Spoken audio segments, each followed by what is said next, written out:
आकाशवाणी भोपाल से प्रस्तुत हैं प्रादेशिक समाचार।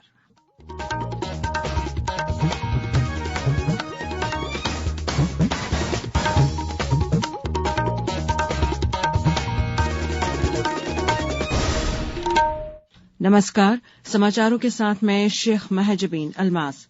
सबसे पहले मुख्य समाचार। केंद्र सरकार ने सभी राज्यों को कोरोना के पॉजिटिव नमूनों की जीनोम सीक्वेंसिंग कराने का दिया निर्देश। विधानसभा में आज द्वितीय अनुपूरक बजट पर होगी चर्चा। इसे कल विधानसभा में पेश किया गया था। अंतर्राष्ट्रीय वन मेले के उद्घाटन में मुख्यमंत्री ने वन उपज संघों के प्रबंधकों को 13,000 रूपये देने की घोषणा की। और प्रदेश के मौसम में रात के तापमान में उतार चढ़ाव का सिलसिला जारी। अगले हफ्ते से ठंड बढ़ने की संभावना। अब समाचार विस्तार से।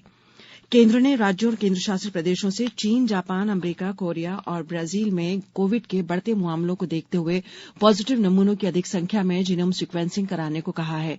केंद्रीय स्वास्थ्य सचिव राजेश भूषण ने राज्यों और केंद्रशासित प्रदेशों के सभी मुख्य सचिवों और स्वास्थ्य सचिवों को इस आशय का पत्र लिखा है। उन्होंने सभी राज्यों को यह सुनिश्चित करने को कहा है कि सभी पॉजिटिव मामलों को जहां तक संभव हो दैनिक आधार पर जीनोम सीक्वेंसिंग के लिए निर्धारित प्रयोगशालाओं को भेजा जाना चाहिए। केंद्रीय स्वास्थ्य सचिव ने कहा कि विश्व में सप्ताह में लगभग 35 लाख मामलों की रिपोर्ट आने से कोविड-19 की चुनौतियां विश्व भर में बनी हुई हैं। भारत में एक सप्ताह में लगभग 1200 मामले दर्ज किए जा रहे हैं। संयुक्त कार्यबल भारत की G20 अध्यक्षता के अंतर्गत वित्त स्वास्थ्य संयुक्त कार्यबल की पहली बैठक कल आभासी माध्यम से आयोजित की गई। बैठक में G20 और आमंत्रित देशों तथा अंतर्राष्ट्रीय संगठनों के वित्त और स्वास्थ्य प्रतिनिधियों ने भाग लिया। इटली और इंडोनेशिया ने बैठक की अधिक्षता वाले की घोषणा में महामारी रोकथाम, इससे बचाव की तैयारी और इससे निपटने के कदमों पर संगठन के वित्त और स्वास्थ्य मंत्रालयों के बीच सहयोग जारी रखने के लिए कार्यबल बनाने पर सहमति बनी थी।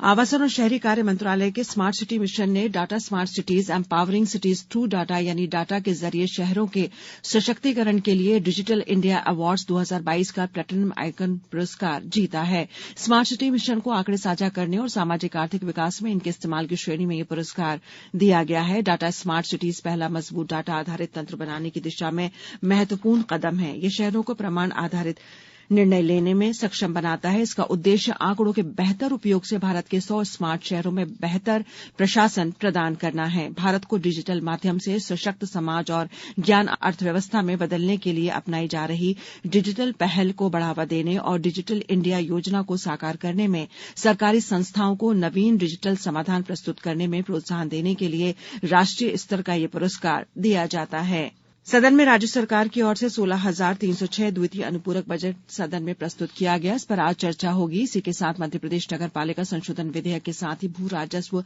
संहिता, निजी विश्वविद्यालय श्रम विधि संशोधन और मध्यप्रदेश कर्मचारी चयन मंडल संशोधन विधेयक पर भी सदन में चर्चा हुई। इससे पहले राज्य विधानसभा में आज विपक्षी सदस्यों के साथ ही सत्तापक्ष के सदस्यों द्वारा प्रश्नकाल और ध्यानाकर्षण सूचनाओं पर चर्चा के दौरान पूछे गए सवालों को लेकर संबंधित विभागों के मंत्रियों को आरोपों प्रत्यारोपों का सामना करना पड़ा। मध्यप्रदेश कर्मचारी चयन मंडल ने समूह 2, उपसमूह 2, सीधी एवं बैकलॉग भर्ती के लिए संयुक्त भर्ती परीक्षा 2022 का रिजल्ट कल जारी कर दिया है। ये परीक्षा सहायक लेखाधिकारी, लेखापाल, उप अंकेषण एवं अन्य समकक्ष पदों के लिए हुई। इसके लिए 14,866 उम्मीदवारों को प्रवेश पत्र जारी किए गए, जिसमें 10,104 परीक्षा में शामिल हुए। परीक्षा करीब 75 पदों के लिए 19 नवंबर को आयोजित की गई थी।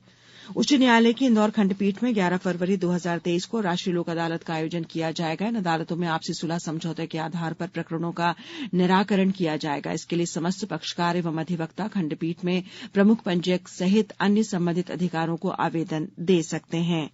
अब समाचारों में वक्त है एक ब्रेक का। इस कार्यक्रम को आप आकाशवाणी के भोपाल केंद्र से सुन रहे हैं। इस कार्यक्रम को आप कभी भी और कहीं भी अपनी सुविधा के अनुसार सुन सकते हैं। ये कार्यक्रम YouTube, ट्विटर और फेसबुक पर AIR न्यूज भोपाल पेज पर सुने जा सकते हैं। इसके अलावा आप हमारी वेबसाइट newsonair.nic.in पर या फिर AIR न्यूज ऐप पर भी समाचार सुन सकते हैं। ब्रेक के बाद समाचारों में एक बार फिर आपका स्वागत है। भोपाल के लाल परेड ग्राउंड में अंतर्राष्ट्रीय वन मेला का आज दूसरा दिन है। कई तरह की दुर्लभ जड़ी बूटियां मिलेंगी। इन जड़ी बूटियों में मिर्गी, साइनस, माइग्रेन, दमा, थायराइड, पथरी, साइटिका, संक्रमण, एलर्जी, टीबी समेत कई बीमारियों के उपचार में उपयोग किया जा सकेगा। मेले में कुल 9 डोम में 300 से ज्यादा स्टॉल हैं। मेले में 700 ग्राम वजनी जंगली प्याज, पाताल कुमड़ा, बेल वाला अदरक भी उपलब्ध है। यह निःशुल्क चिकित्सीय परामर्श देने के लिए करीब 100 आयुर्वेद विशेषज्ञ वैद्याचार्य भी मौजूद हैं। मुख्यमंत्री शिवराज सिंह चौहान ने कल अंतर्राष्ट्रीय वन मेला 2022 का शुभारंभ किया। इस अवसर पर उन्होंने तेंदुपत्ता तोड़ने का काम कर रहे वनोपज संघों के प्रबंधकों को 13,000 रुपए देने की घोषणा की। यह मेला 26 दिसंबर तक जारी रहेगा। मेले में इस बार तिब्बत, नेपाल सहित उत्तराखंड के हल्द्वानी, नैनीताल, मध्य प्रदेश के बैतूल, चित्रकूट, अमरकंटक और सतपुड़ा के जंगलों की दुर्लभ जड़ी बूटियां यहां मिलेंगी। लघु वनोपज संघ ने मेले के मद्देनजर चाक चौबंद इंतजाम किए हैं। संघ की डिप्टी मैनेजर प्रियंका बाथम ने बताया कि मेले के लिए अलग अलग 8 डोम बनाए गए हैं।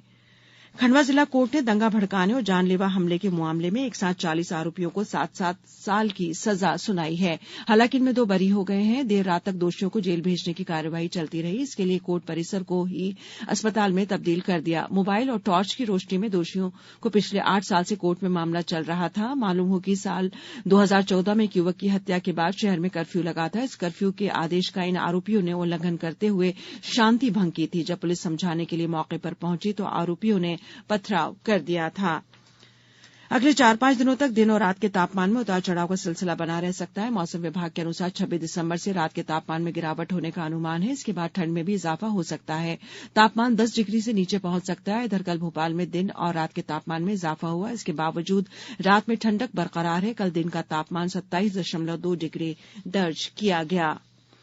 मुंबई में 5वें और अंतिम महिला 2020 क्रिकेट मैच में ऑस्ट्रेलिया ने भारत को 54 रन से हरा दिया है। इसी के साथ ही मेहमान टीम ने श्रृंखला 4-1 से अपने नाम की। ऑस्ट्रेलिया ने निर्धारित 20 ओवर में 4 विकेट पर 196 रन बनाए। जवाब में भारतीय टीम 142 रन पर ही सिमट गई। दीप्ति शर्मा ने सर्वाधिक 53 रन बनाए। ऑस्ट्रेलिया की हीथर ग्राहम ने हैट्रिक के साथ 4 विकेट लिए। भोपाल में छठी एलीट महिला राष्ट्रीय मुक्केबाजी चैंपियनशिप में वर्तमान विश्व चैंपियन निखत जरीन और विश्व चैंपियनशिप की कांस्य पदक विजेता Simranjeet Kaur pre quarter final में पहुंच गई हैं। कल पहले दौर में तेलंगाना की निखत ने 50 किलो वर्ग में तमिलनाडु की एलके अबिनिया को और पंजाब की सिमरनजीत को 60 किलो वर्ग में लद्दाख की नीलजय एंगमो को हराया। 2019 विश्व चैंपियनशिप के रजत पदक विजेता रेलवे की मंजू रानी, एशियाई चैंपियनशिप की स्वर्ण पदक विजेता हरियाणा की स्वीटी बुरा भी अंतिम 16 में पहुंच गई हैं। वहीं टोक्यो ओलंपिक की कांस्य पदक विजेता लवलीना बोरंगाई को 75 किलो के पहले राउंड में मिली है। चैंपियनशिप में 302 महिला मुक्केबाज भाग ले रही हैं। अब कुछ समाचार संक्षेप में। डिंडोरी जिले में आज से 3 दिवसीय रोजगार मेले का आयोजन किया जाएगा। रेल प्रशासन द्वारा यात्रियों की सुविधा के लिए अमृतसर नांदेड़ के बीच 2 ट्रिप स्पेशल ट्रेन चलाने का निर्णय लिया गया है। यह गाड़ी भोपाल मंडल के रानी कमलापति और इटारसी स्टेशन पर हॉल्ट लेकर जाएगी। शिवपुरी जिले में सुशासन सप्ताह के अंतर्गत प्रशासन गांव की ओर अभियान चलाया जा रहा है। इसके तहत कलेक्टर कल पडोरा और हातोद में ग्रामीणों से चर्चा की। गुना में घरेलू गैस सिलेंडर का अवैध रूप से व्यावसायिक उपयोग किए जाने के खिलाफ कार्यवाही की गई। अंत में मुख्य समाचार एक बार फिर। केंद्र सरकार ने सभी राज्यों को कोरोना के पॉजिटिव नमूनों की जीनोम सीक्वेंसिंग कराने का दिया निर्देश। विधानसभा में आज द्वितीय अनुपूरक बजट पर होगी चर्चा। इसे कल विधानसभा में पेश किया गया था। अंतर्राष्ट्रीय वन मेले के उद्घाटन में मुख्यमंत्री ने वन उपज संघों के प्रबंधकों को 13,000 रुपए देने की घोषणा की। और प्रदेश के मौसम में रात के तापमान में उतार चढ़ाव का सिलसिला जारी, अगले हफ्ते से ठंड बढ़ने की संभावना। इस बुलेटिन में बस इतना ही। नमस्कार।